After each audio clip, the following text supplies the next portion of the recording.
संविधान सभा में जितनी तीखी गरम बहसें भाषा के सवाल को लेकर हुईं, उतनी किसी और विषय पर नहीं हुईं।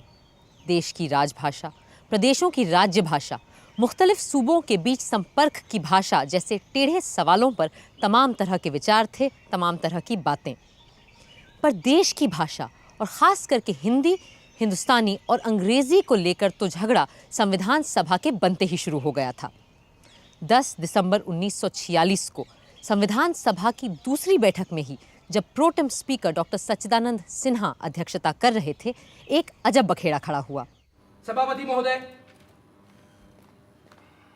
महोदय, मैं चाहता हूं कि संशोधन में क्या मैं माननीय सदस्य से ये पूछ सकता हूं कि क्या वो अंग्रेजी नहीं जानते? मैं अंग्रेजी जानता हूं, मगर हिंदुस्तानी में बोलना चाहता हूं। बहुतेरे सदस्य हिंदुस्तानी नहीं जानते। उदाहरण के लिए श्री राजगोपालाचारी को ही ले लीजिए।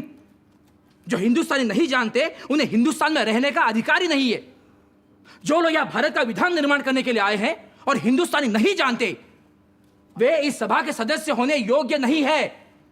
बेहतर होगा कि वो सभा छोड़कर चले जाए। ऑर्डर। सभापति महोदय, मेरा संशोधन यह है कि प्रोसीजर कमेटी अपने नियम पहले हिंदुस्तानी में बनाए और उसके बाद उसका अंग्रेजी में अनुवाद किया जाए। प्लीज। एक भारतीय होने के नाते मैं ये अपील करता हूं कि जो इस देश को आजाद करने के लिए तुले हैं, उसके लिए संघर्ष कर रहे हैं, उन्हें अपनी भाषा में सोचना और बोलना चाहिए। Order. I do not permit you to proceed anymore. आपको मेरी बात सुननी पड़ेगी। Resume इस your देश की seat भाषा now. हिंदुस्तानी ही होगी। Resume your seat just now. Dhulekar साहब, आप जो कहना चाहते थे आप कह चुके हैं। देखिए पंडित जी, अब मेहरबानी करके इस हाउस की इज्जत रखिए और अपनी जगह पर बैठ जाइए।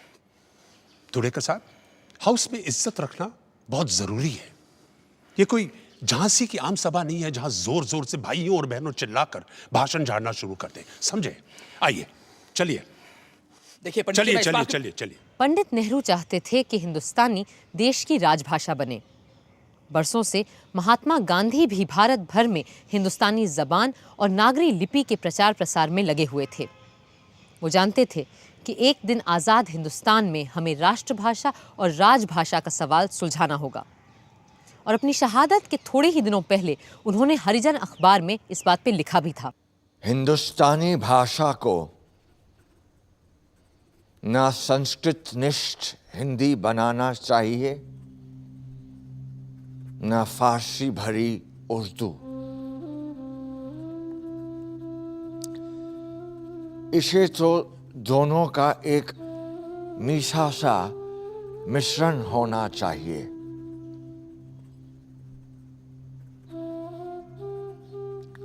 हिंदुस्तानी में दूसरे इलाकों की बोलियों से भी शब्द लेने चाहिए और अगर जरूरत पड़े तो विदेशी भाषाओं से भी। हाँ, अगर वो लफ्ज आसानी से राष्ट्रभाषा में घुल मिल सकें तो।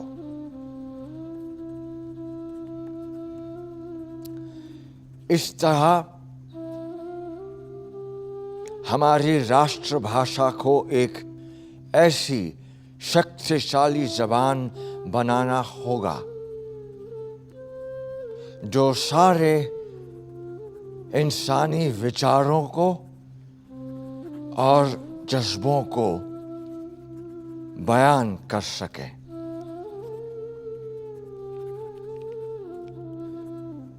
सिर्फ हिंदी तक या उर्दू तक अपने आप को सीमित रखना तो देश की अक्ल और आत्मा के साथ अपराध होगा।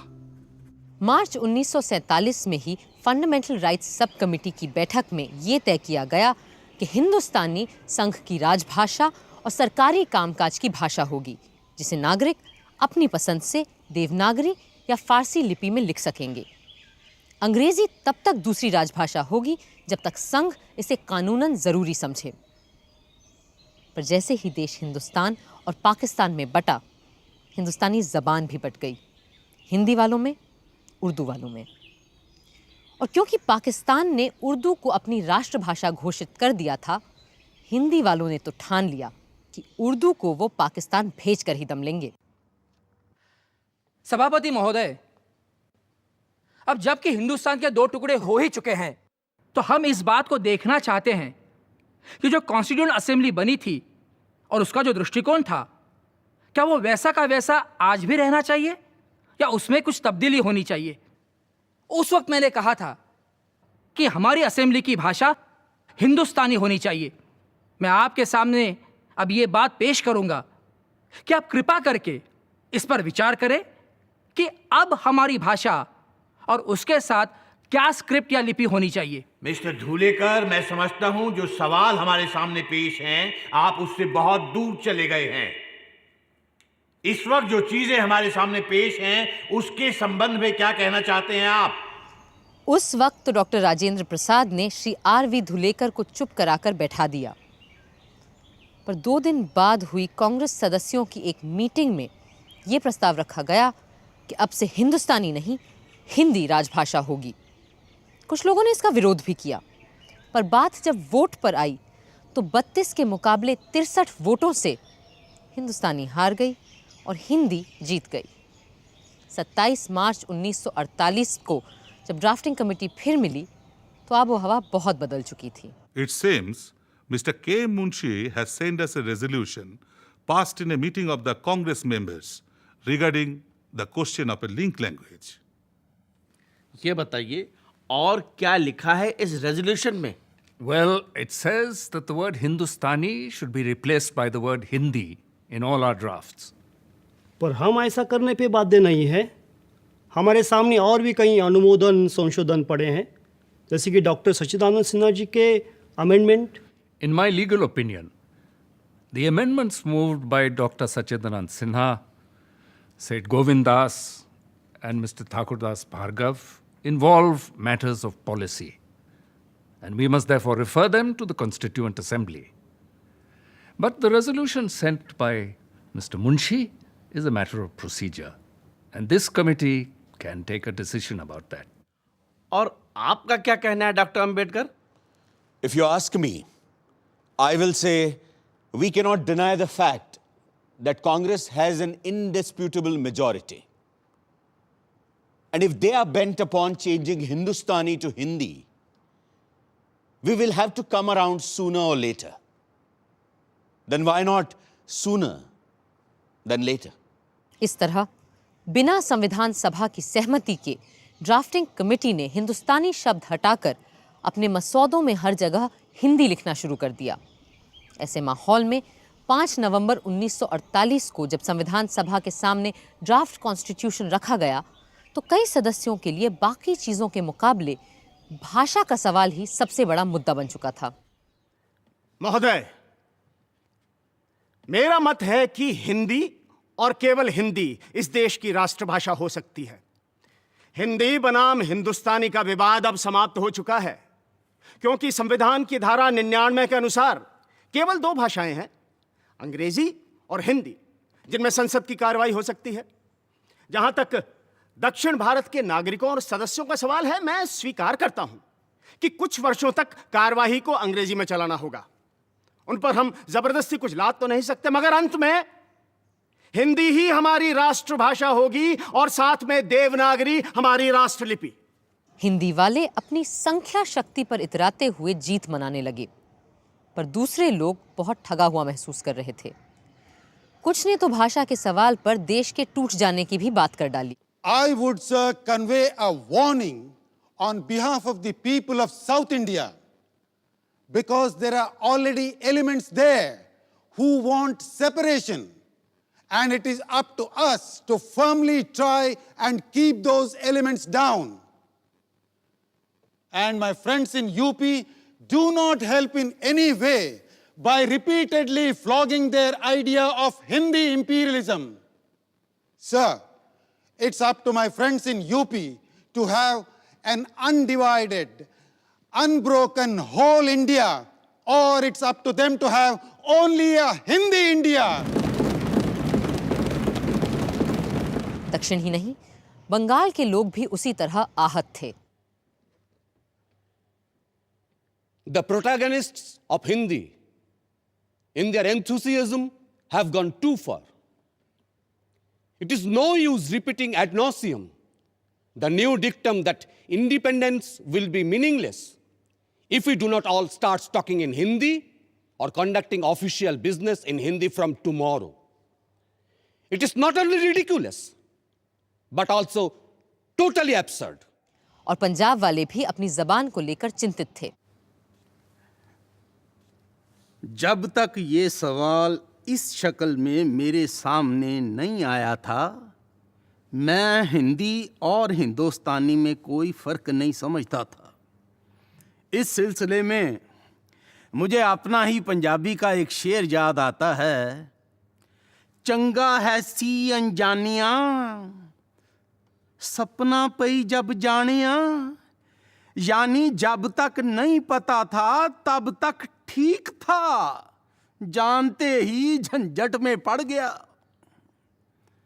जबान के मुतालिक में मैं ये कहना चाहता हूं कि ये जो आइन है, मैंने इसका उर्दू तर्जुमा देखा है और हिंदी के तर्जुमे के बारे में जो हिंदी के हामी हैं, उन दोस्तों से बातें की हैं, वो भी हिंदी के तर्जुमे से मुझे इसका मतलब नहीं समझा सके। खुद पंडित नेहरू ने जब डॉक्टर रघुवीरा का किया कॉन्स्टिट्यूशन का हिंदी अनुवाद पढ़ा तो डॉक्टर राजेंद्र प्रसाद से कहा, सच बात तो ये है कि इस ट्रांसलेशन का एक लफ्ज भी मेरे पल्ले नहीं पड़ा है।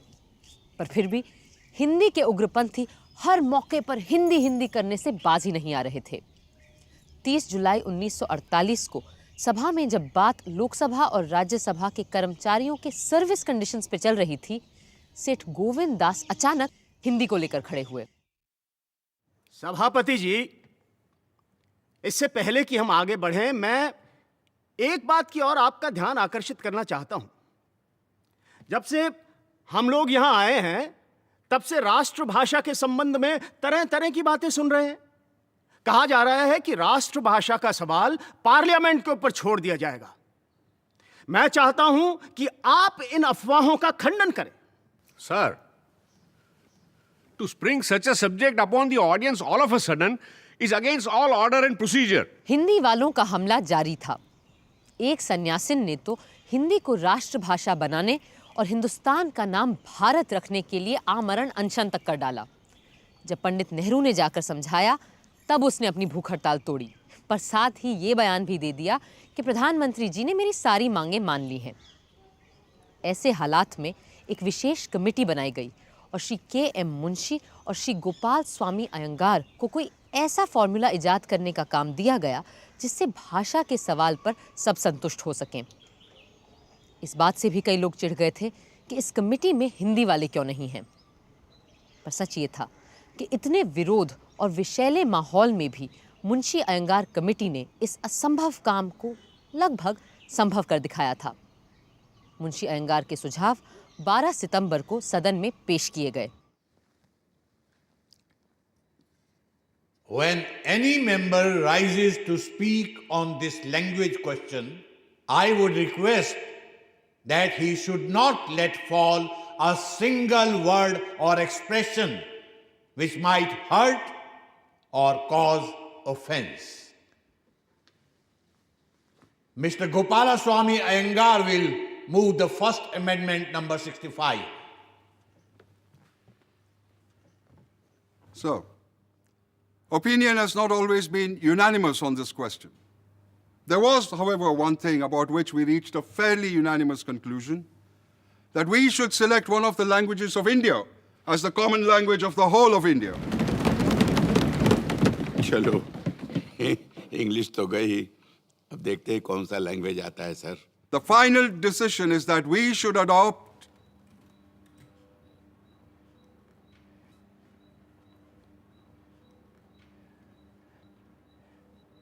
Hindi as the language for all official purposes of the Union under the Constitution. The subsidiary decisions were that we had to keep English going for a period of 15 years until Hindi could establish for itself a position in which English stands today. No. So, I move that the official language of the Union shall be Hindi in the Devanagari script, and the form of numbers shall be the international form of Indian numerals. So, the whole world, with one or two exceptions, have adopted the international form of the Indian numerals. It is but right that we should keep in step with the whole world, or it should really be the other way. The whole world is already in step with us, who really gave these numerals to the world. Here. Now, sir, a few words regarding the language of the courts. Lawmaking and law interpretation require an amount of precision, and a number of expressions and words have acquired a certain definite meaning. And until we reach that stage in regard to the Hindi language, and I do not think at present Hindi language is anywhere near it, my own feeling is that English language will last in forms of bills and laws and interpretation of such laws, but not for much longer than 15 years.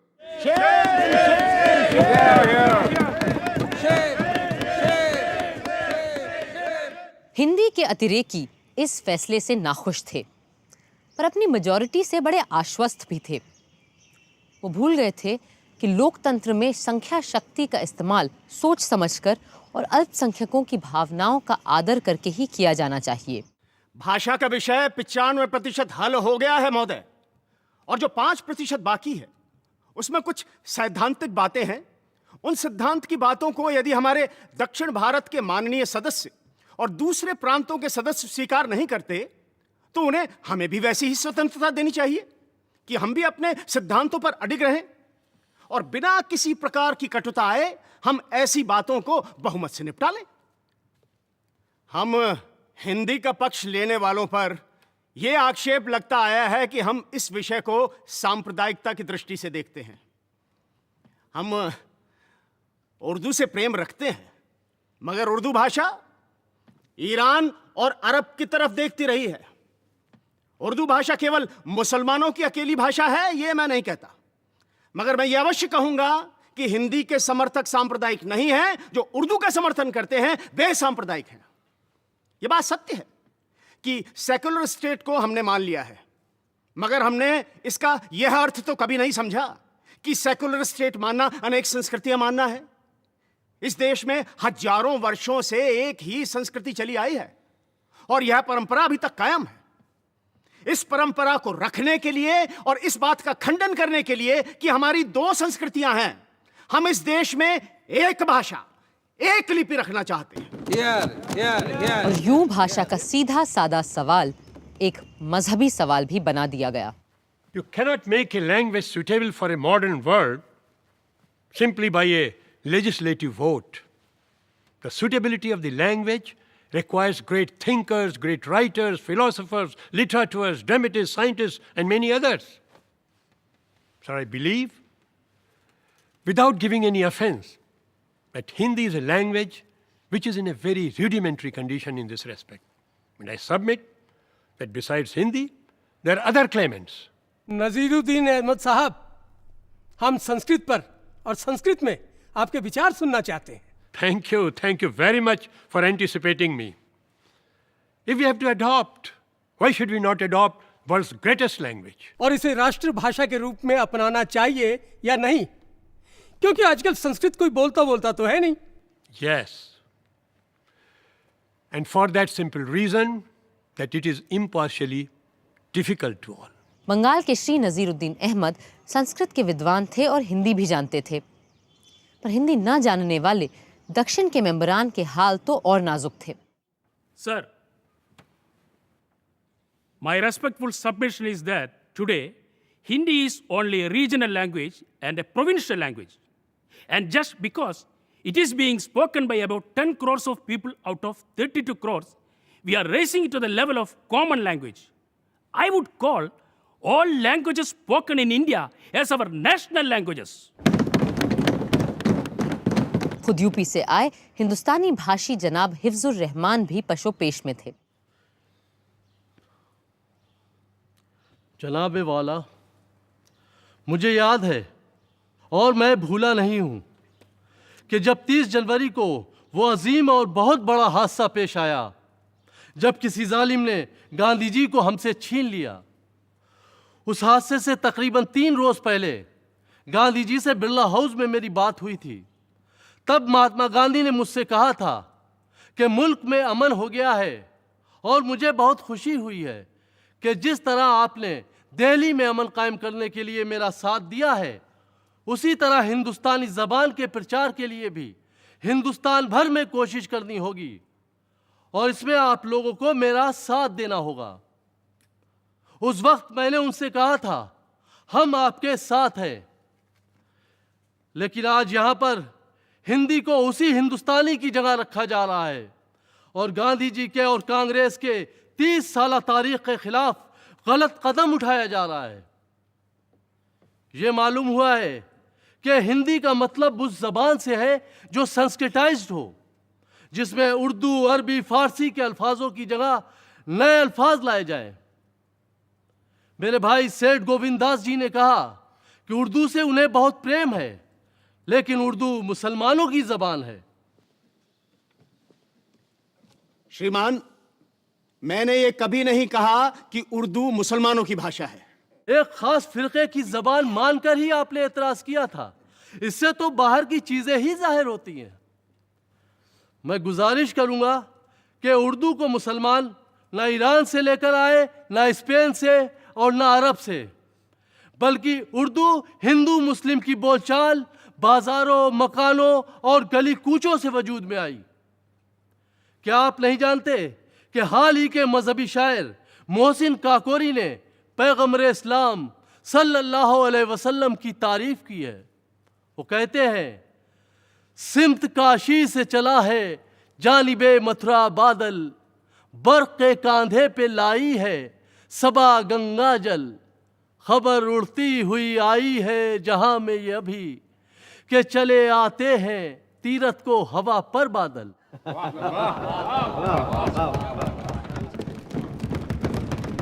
इस शायरी में गंगा और मथुरा का जिक्र आया है और शायर ने मक्का, मदीना और जमजम को काशी, मथुरा और गंगा जल के रंग में दिखाया है। इसलिए महात्मा जी ने ठीक फरमाया था कि अगर यूनियन की कोई आम जबान बन सकती है जो तमाम मुल्क में बोली और समझी जा सके, तो वो हिंदुस्तानी ही है। बहस मुबाहिसे और नोक झोंक का सिलसिला अगले दिन भी जारी रहा। हिंदी के समर्थक अंग्रेजी को हटाने की 15 साल की मियाद के भी सख्त खिलाफ थे। उन्हें देश में हिंदी चाहिए थी और आज अभी इसी वक्त चाहिए थी। कल मेरे मित्र मिस्टर हिफ्जुर रहमान ने एक अपील की थी, उसके उत्तर में 1-2 शब्द कहना चाहता हूँ। महात्मा गांधी का नाम लेकर उन्होंने अपील की थी कि हम हिंदुस्तानी को राजभाषा बनाएं और उसे फारसी और देवनागरी लिपियों में लिखें। महात्मा गांधी का नाम लेकर मैं पूछता हूँ, पृथक निर्वाचन क्षेत्रों को भी क्यों न स्थापित किया जाए? मैं ये कहता हूँ कि कुछ हजार मुसलमानों के अतिरिक्त जो इस देश के सपूत हैं और जो अब भी हमारे साथ हैं, अन्य सभी मुसलमान हमारे साथ नहीं रहे। वे इस देश को अपना देश नहीं मानते थे। इसी कारण वे पृथक होना चाहते थे। मैं ये कहता हूं कि मैंने कल जो सुना वो सांप्रदायिक आधार को मानकर कहा गया था। मौलाना आजाद और किदवाई साहब समान हमारे कुछ मित्रों को छोड़कर हम हाउ दिस इज रेलेवेंट, इसका तुक क्या है? ऑनरेबल मेंबर, अब अगर अपनी बात खत्म कर दें तो ज्यादा बेहतर होगा। आपने बहुत अनाप शनाप बातें की हैं और हाउस अब आपको और सुनने के मूड में नहीं है। इन्हीं शब्दों के साथ मैं अपने संशोधनों को प्रस्तुत करता हूं कि देवनागरी लिपि तथा हिंदी अंकों के साथ हिंदी भाषा को सीधे सीधे स्वीकार किया जाए, क्योंकि कोई भी और भाषा भारत की राजभाषा हो ही नहीं सकती। Sir, before this unfortunate controversy was precipitated, I took it as axiomatic that Hindi would be accepted as the national language of this country. At that time, I would have accepted Hindi in the Devanagari script as our national language. But today, I have moved away from that. I say with no offense, those friends who have been ardent, if not fanatical supporters of Hindi, have done Hindi a greater disservice than others by their intransigence. By their intolerance, they have created an attitude of resistance to something which should have been naturally accepted as our national language. I have given this amendment of Hindi in the Roman script because I feel, looking at it objectively, looking at it with the greater interests of the country, we must accept the Roman script. But as I say, it will require courage and vision. It will require a need to resist reactionary sentiments and forces.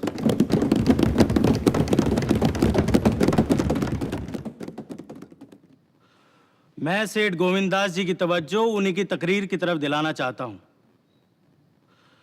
सन 1945 की budget speech में इन्होंने ये कहा था कि मुझे बड़ा अफसोस है कि मैं अपनी तकरीर हिंदुस्तानी में नहीं कर सकता। सन 1945 में इनकी ज़बान हिंदुस्तानी थी, जो आज देवनागरी रस्मुल खत में हिंदी हो गई। इसका कोई जवाब है इनके पास? इसकी वजह यह है कि 1947 के पार्टीशन के बाद पाकिस्तान ने अपनी नेशनल ज़बान उर्दू होने का ऐलान किया। मैं हिंदी के खिलाफ नहीं हूं, लेकिन जब यहां की ज़बान हिंदुस्तानी है तो उर्दू के बारे में इतनी नफरत क्यों जाहिर की जाती है? अपनी मेजॉरिटी के जरिए आप इसको एकदम खत्म और बंद क्यों कर देना चाहते हैं? ये कौन कहता है? ये रेजोल्यूशन कहता है। तू मैं सिर्फ भाषा को लेकर ही नहीं थी। संख्याओं के 9 चिन्ह यानी 1, 2, 3, 4, 5, 6, 7, 8, 9 भी संविधान सभा में एक लंबी बहस का बायस बन गए थे। कुल 9 चिन्हों के सवाल पे ऐसा लगने लगा कि देश के 9 टुकड़े न हो जाएं। A new dispute regarding numerals has also cropped up.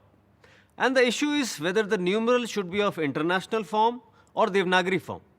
Crores of our South Indian friends are insisting that they will not yield on this point. Sir, those whose mother tongue is Hindi will only learn Hindi. But we in the South, we have got to study not only Hindi, but also our own mother tongue. You in the North will have to realize what sacrifice we are making.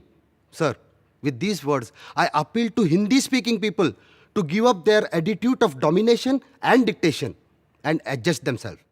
Doctor Shyama Prasad Mukherjee केवल बंगाल ही नहीं पूरे देश के बड़े नेता और विद्वान थे, और उनका भी कहना था कि किसी एक भाषा को दूसरी जबानों के ऊपर तरजीह नहीं दी जा सकती। Some of my friends spoke eloquently that a day might come when all of India shall have one language and one language only. Frankly speaking, I do not share that view. If it is claimed by anyone that by passing an article in the Constitution of India, one language is going to be accepted by all by a process of coercion, I say, sir, that will not be possible to achieve. Unity and diversity is India's keynote and must be achieved by a process of understanding and consent. You will not call it provincial if I say that I am proud of my own language. It is a language that has been enriched by many noble writers for centuries past.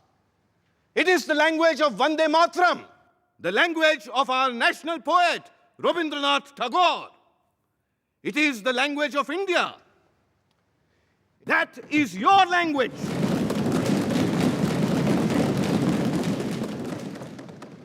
I am sure that the languages of my friends from the South and the West, of which they are so proud, also have great records which must be safeguarded and protected in ample measure. Much has been made about the numerals. We are having a minor war over numerals. The continuance of the international numerals, which have come back to the country of their birth in somewhat modified form, is vitally necessary for our own interest. You have got your statistics, scientific work, commercial undertakings, bank accounts, audits. You have so many other things in respect of which the use of international numerals is necessary.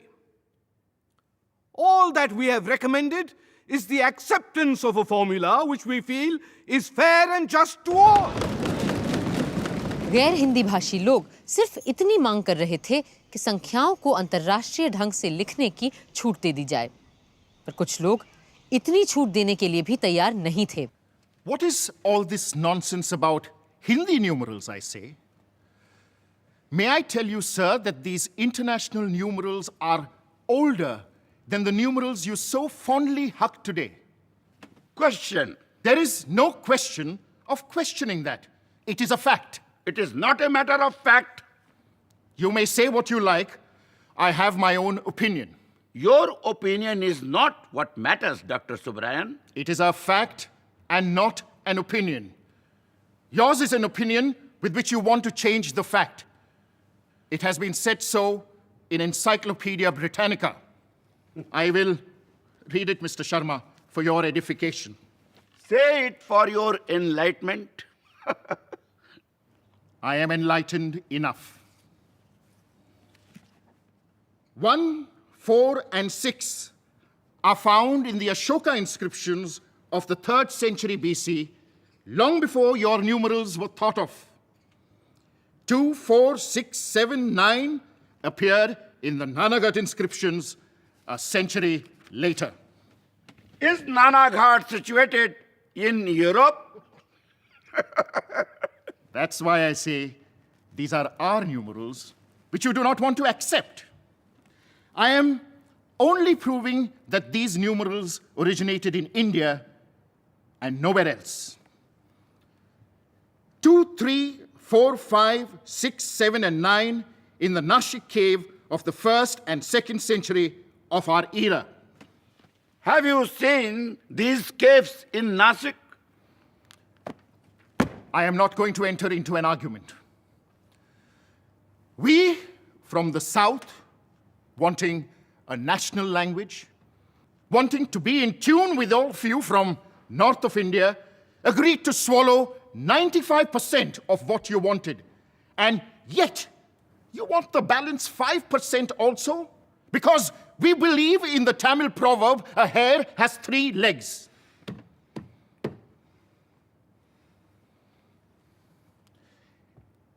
If I tell you what happened to me, you will understand my anxiety.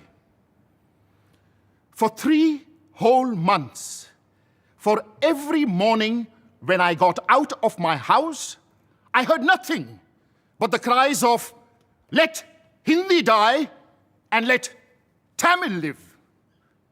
Let Subbarayan die and let Rajagopalachari die. Let Subbarayan die and let Rajagopalachari die." भाषा के टेढ़े सवाल पर पंडित जवाहरलाल नेहरू की चिंता थी कि हम भारत की एकता को आगे रखते हुए कैसे अपनी अनेकता को भी कायम रखें। असली चुनौती यही है। Language is a most intimate thing. It is perhaps the most important thing which society has evolved, out of which other things have taken growth. It is a unifying factor, and it is also a factor promoting disunity. It is an integrating factor, and it is a disintegrating factor, as between 2 languages, as indeed between 2 countries. A very wise man, the father of our nation, Mahatma Gandhi, taught us that while English is a great language, we cannot go far or take our people by the million in a foreign language. We have to think in doing our national work in our own various languages, and more particularly in the language you may choose for all India use. This language should represent the composite culture of India. Therefore, he used the word Hindustani. Is your approach going to be democratic? Or is it going to be authoritarian? Because in some of the speeches that I have listened to here, there is very much a tone of authoritarianism, very much a tone of the Hindi-speaking areas being the center of things in India, the center of gravity, and others being just the fringes of India. This is not only an incorrect approach, but it is a dangerous approach. Sir, Hindi के विरोध में आजकल दक्षिण भारत में एक जबरदस्त अभियान जारी है। महात्मा गांधी के कहने पे हम सब ने पूरे जोश में दक्षिण भारत में हिंदी का प्रचार किया, परंतु इस सब का नतीजा क्या निकला?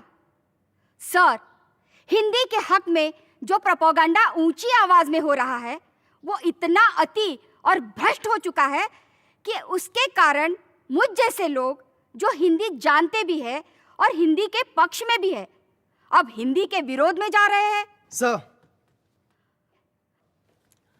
सर, इनका कहना है कि जब तक इस देश में एक भाषा नहीं लागू की जाएगी, तब तक न यहाँ एकता होगी न एक संस्कृति। मैं आपको यहाँ आगाह कर देना चाहता हूँ कि ये एक भाषा एक संस्कृति का नारा बड़ा ही खतरनाक नारा है। राष्ट्रीय स्वयंसेवक संघ के सरसंघ चालक भी एक देश एक संस्कृति की दुहाई देते हैं, मगर महोदय, आज इस बात का अर्थ सिर्फ इतना है कि बहुत से लोगों पर केवल कुछ लोगों की मर्जी का वर्चस्व चलेगा। मुझे लगता है कि मेरे मित्र ख्याली दुश्मनों के वार के खिलाफ तलवार भांज रहे हैं। Sir, the directive says to promote Hindi as a medium of expression for all the elements of composite culture of India, not the present high-flown Sanskritized Hindi, which is understood by Pandits only. As far as international numerals are concerned, let no member feel that he is giving something and we are accepting something. We are not beggars in this house. ये किसने कहा? मेरी honourable member से दरख्वास्त है कि वो अपने गुस्से पर काबू रखें। महोदय, मुझे इस आरोप पे सख्त आपत्ति है और ये लांछन पूरी तरह से फर्जी है। श्री शंकर राव देव अपने आप ही पहले तो दानव खड़े कर रहे हैं और फिर आप ही उन पर तलवार चला रहे हैं। फिर भी ये कोई वजह नहीं हुई। If it is so imaginary and if it does not touch him, why is he so angry? The very fact that he is angry and he has lost his temper shows that whatever I have said touches him to the quick. हर जबान का अपना मसला था, अपने डर थे, अपनी समस्याएं थीं। बंटवारे के बाद सूबा पंजाब और पंजाबी जबान की भी अपनी मुश्किलें थीं। Sir, I am one of those who have withdrawn their support from Hindi in Devanagari script simply because of the fanaticism and intolerance of those who support it. If it is left to the states, I am talking of the Punjab particularly, to choose any language, the danger is that the majority of a section of our people who deny that Punjabi is their mother tongue might adopt Hindi, which is not their main language, as the official language of the state. My fear is that Punjabi would not have its own status if it is left to the state legislature. When the Sikh community wanted that the Punjabi language might be considered as the official language of Punjab, the result was that the Hindus said it was no language at all. It was only a dialect of the Hindi language. That surprised me most, because in 1932, the Punjab University had appointed a commission, and that had made a clear report that it was one of the richest languages of this country.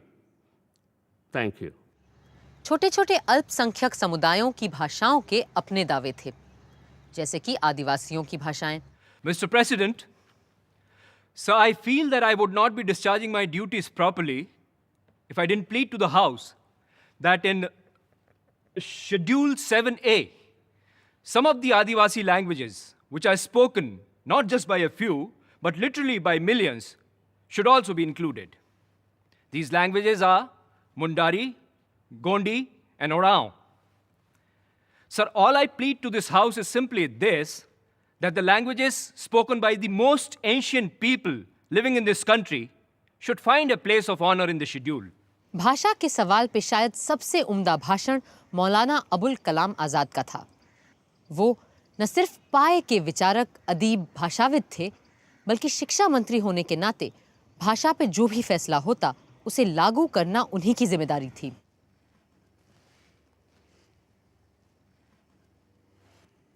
अगर हम सब ये चाहते हैं कि अंग्रेजी की जगह हमारी वतन की जबान तमाम मुल्क, तमाम कौम की जबान हो, तो इसके सिवा हमारे सामने कोई चारा नहीं कि एक मुद्दत तक हम सब्र और इंतजार करें और अंग्रेजी को कायम रखते हुए वतनी जबान की तालीम बढ़ाने की कोशिश करें। अब एक मुल्क या कौम की जिंदगी में 15 बरस की मुद्दत कौन सी बड़ी मुद्दत हुई, ये तो 15 दिन से भी ज्यादा नहीं।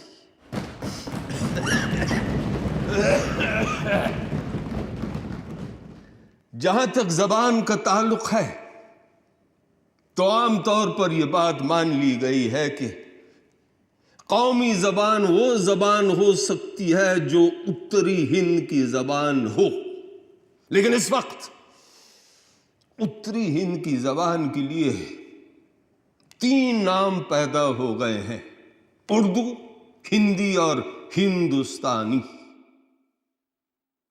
हिंदुस्तानी अपने वसी दामन में उत्तरी हिंद की जबान के तमाम रंग और रूप ले सकती है। उसमें हिंदी भी आ सकती है, उसमें उर्दू भी आ सकती है और इसके सिवा एक नए फैलाव की गुंजाइश भी रह जाती है।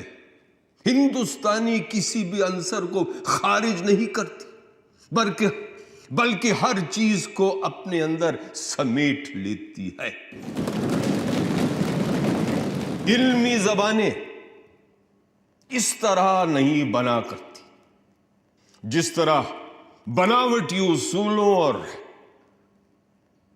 पाबंदियों के जरिए एक चीज बनाई जाती है।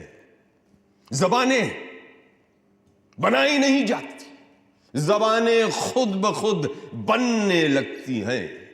जबानें ढाली नहीं जा सकती, बल्कि खुद ब खुद ढलने लगती हैं। आप लोग जबानों पर बनावटी उसूलों और पाबंदियों के कुफ्र लगा सकते हैं, लेकिन लगाने से कोई फायदा नहीं होगा, क्योंकि वो ताले वो कुफ्र लगेंगे नहीं, बल्कि खुद ब खुद खुलकर नीचे गिर पड़ेंगे। जबान का कानून आप सबकी पकड़ से बाहर है।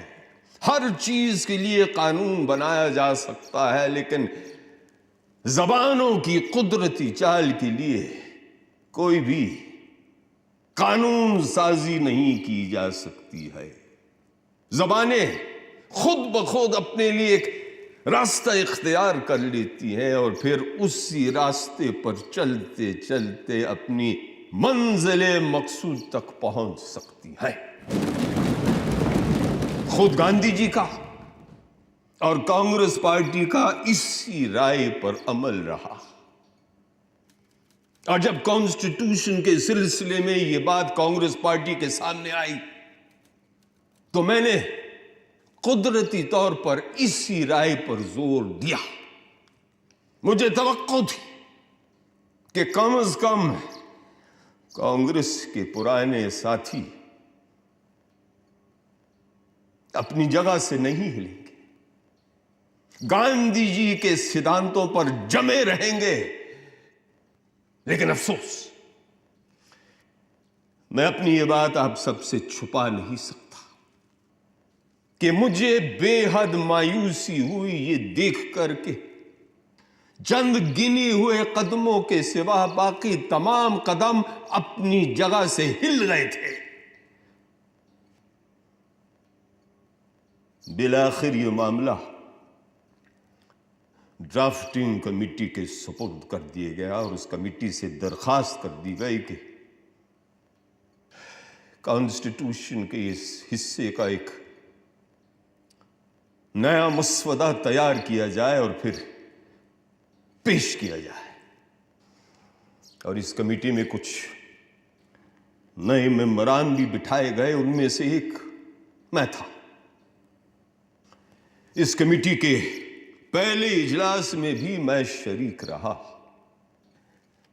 लेकिन वहां मैंने ये देखा कि अक्सरियत पहले से ही एक खास राय पर जमी हुई थी और किसी भी तरह से इस बात के लिए राजी नहीं थी कि हिंदी की जगह हिंदुस्तानी को इख्तियार कर लिया जाए या फिर हिंदी की तशरीह करके उसके मफहूम में एक नया फैलाव पैदा किया जाए।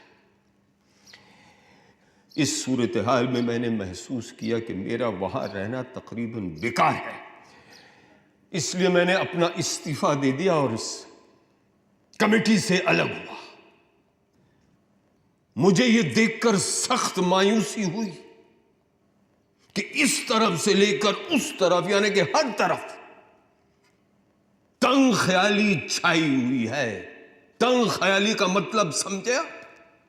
नेरो माइंडेडनेस यानी कि दिमाग का छोटा और सिमटा हुआ होना और हर तरह से फैलाव और ऊंचाई से इनकार करना। मैं ये कहना चाहूंगा कि ऐसा तंग दिमाग लेकर हम दुनिया की बड़ी कौम हरगिज नहीं बन पाएंगे। हिंदुस्तानी के खिलाफ जो भी कुछ कहा गया उसमें से इस बात पर सबसे ज्यादा जोर दिया जाता है कि अगर हिंदी की जगह हिंदुस्तानी को इख्तियार कर लिया गया तो उसमें उर्दू के लिए गुंजाइश पैदा हो जाएगी। मैं जानना चाहता हूं कि अगर इस तरह की गुंजाइश पैदा हुई तो कौन सी कयामत टूट पड़ेगी, कौन सी कयामत टूट पड़ेगी। मेरे दोस्त मुझसे नाराज ना होंगे अगर मैं ये भी कहूं कि इस तंग ख्याली का दूसरा मंजर मैंने आदात यानी कि न्यूमरल्स की बहस में भी देखा था। दरअसल जबान का यह मसला जिस तरह से हल होना चाहिए था उस तरह से हल नहीं हुआ। मैंने कोशिश की, मेरे चंद दोस्तों ने कोशिश की, लेकिन फिर हमने ये महसूस किया कि मौजूदा आब हवा में इससे ज्यादा लचक पैदा नहीं हो सकती है जिस कदर मिस्टर यंगार की तरमीम में पैदा हो गई है। लाए उस बुत को इल्तिजा करके कुफ्र टूटा खुदा खुदा करके।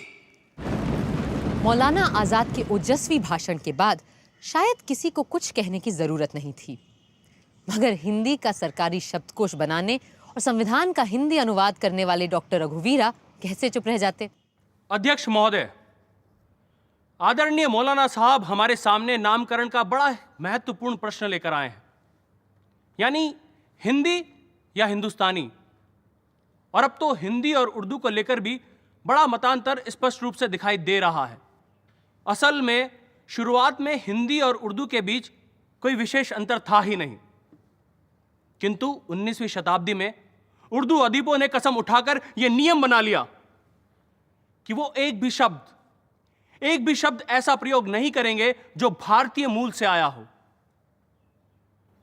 और इसकी प्रतिक्रिया के रूप में 19वीं शताब्दी में ही हिंदी लेखन भी पनपने लगा, जो भारतीय परंपराओं से जन्मा साहित्य था।